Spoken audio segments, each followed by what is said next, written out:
Chapter 15. The Spirit of God came upon Azariah, son of Oded. He went out to meet Asa, and said to him, Listen to me, Asa, and all Judah and Benjamin. The Lord is with you when you are with him. If you seek him, he will be found by you. But if you forsake him, he will forsake you. For a long time, Israel was without the true God, without a priest to teach, and without the law. But in their distress they turned to the Lord, the God of Israel, and sought him, and he was found by them. In those days it was not safe to travel about, for all the inhabitants of the lands were in great turmoil. One nation was being crushed by another, and one city by another, because God was troubling them with every kind of distress. But as for you, be strong, and do not give up, for your work will be rewarded. When Asa heard these words and the prophecy of Azariah, son of Oded the prophet, he took courage. He removed the detestable idols from the whole land of Judah and Benjamin, and from the towns he had captured in the hills of Ephraim. He repaired the altar of the Lord that was in front of the portico of the Lord's temple. Then he assembled all Judah and Benjamin, and the people from Ephraim, Manasseh, and Simeon, who had settled among them, for large numbers had come over to him from Israel, when they saw that the Lord his God was with him. They assembled at Jerusalem in the 3rd month of the 15th year of Asa's reign. At that time they sacrificed to the Lord 700 head of cattle, and 7,000 sheep and goats from the plunder they had brought back.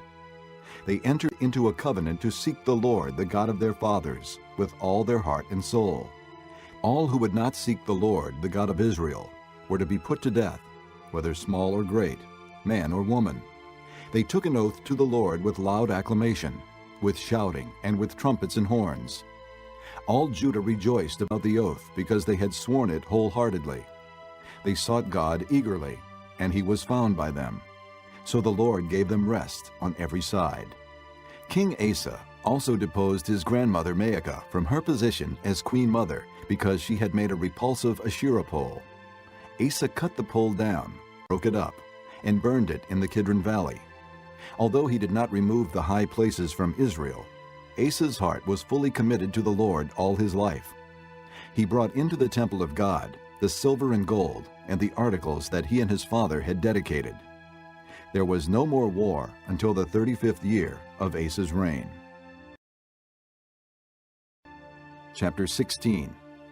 In the 36th year of Asa's reign, Baasha, king of Israel, went up against Judah and fortified Ramah, to prevent anyone from leaving or entering the territory of Asa, king of Judah. Asa then took the silver and gold out of the treasuries of the Lord's temple and of his own palace, and sent it to Ben-Hadad, king of Aram, who was ruling in Damascus. "Let there be a treaty between me and you," he said, "as there was between my father and your father. See, I am sending you silver and gold. Now break your treaty with Baasha, king of Israel, so he will withdraw from me."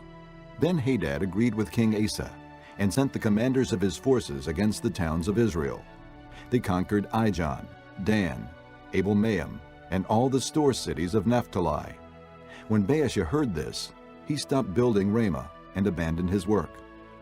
Then King Asa brought all the men of Judah, and they carried away from Ramah the stones and timber Baasha had been using. With them he built up Geba and Mizpah.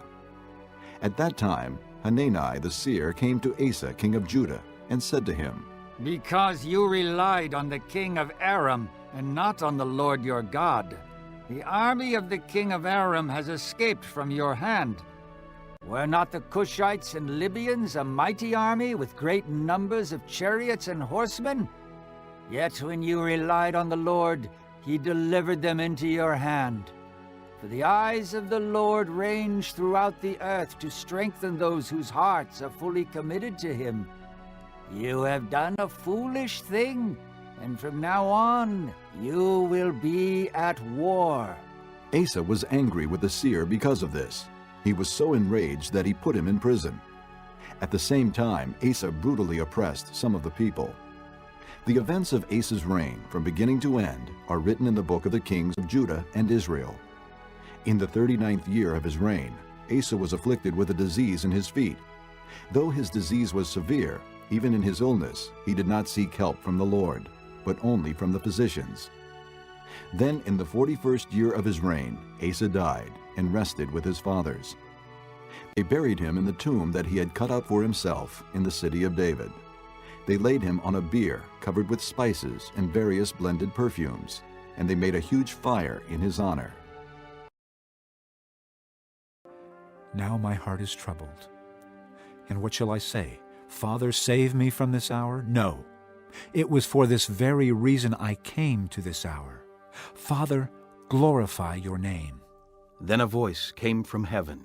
I have glorified it, and will glorify it again. The crowd that was there and heard it said it had thundered. Others said an angel had spoken to him. Jesus said, This voice was for your benefit, not mine. Now is the time for judgment on this world. Now the prince of this world will be driven out. But I, when I am lifted up from the earth, will draw all men to myself. He said this to show the kind of death he was going to die. The crowd spoke up. We have heard from the law that the Christ will remain forever. So how can you say, the Son of Man must be lifted up? Who is this Son of Man? Then Jesus told them, You are going to have the light just a little while longer. Walk while you have the light, before darkness overtakes you. The man who walks in the dark does not know where he is going. Put your trust in the light while you have it, so that you may become sons of light. When he had finished speaking, Jesus left and hid himself from them. Even after Jesus had done all these miraculous signs in their presence, they still would not believe in him. This was to fulfill the word of Isaiah the prophet. Lord, who has believed our message, and to whom has the arm of the Lord been revealed? For this reason they could not believe, because as Isaiah says elsewhere, he has blinded their eyes and deadened their hearts, so they can neither see with their eyes, nor understand with their hearts, nor turn, and I would heal them. Isaiah said this because he saw Jesus' glory and spoke about him. Yet at the same time, many, even among the leaders, believed in him. But because of the Pharisees, they would not confess their faith for fear they would be put out of the synagogue. For they loved praise from men more than praise from God. Then Jesus cried out, When a man believes in me, he does not believe in me only, but in the one who sent me. When he looks at me, he sees the one who sent me. I have come into the world as a light, so that no one who believes in me should stay in darkness. As for the person who hears my words but does not keep them, I do not judge him. For I did not come to judge the world, but to save it. There is a judge for the one who rejects me and does not accept my words. That very word which I spoke will condemn him at the last day. For I did not speak of my own accord, but the Father who sent me commanded me what to say and how to say it. I know that his command leads to eternal life, so whatever I say is just what the Father has told me to say.